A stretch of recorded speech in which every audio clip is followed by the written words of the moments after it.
بسم اللہ الرحمن الرحیم۔ السلام علیکم ورحمۃ اللہ وبرکاتہ۔ جو شخص نماز مغرب کے بعد 10 مرتبہ یہ دعا پڑھ لیتا ہے، محبت الہی کے لیے یہ دعا ہے۔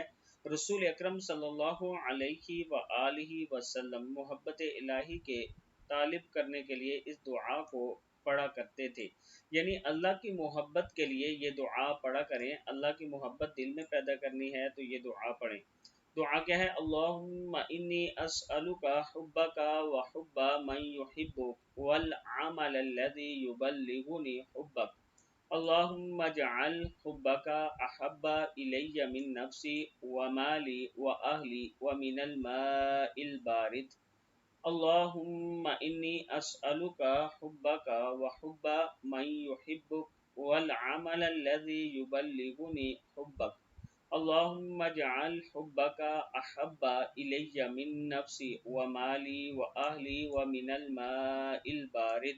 اے اللہ، میں تیری محبت اور تیرے چاہنے والوں کی محبت مانگتا ہوں اور ایسے عمل کی توفیق چاہتا ہوں جو مجھے تیری محبت کی طرف لے جائے۔ الہی تو اپنی محبت کو میری جان، مال، اہل و عیال اور ٹھنڈے پانی سے زیادہ میرے لیے پسندیدہ بنا۔ صدق اللہ العظیم۔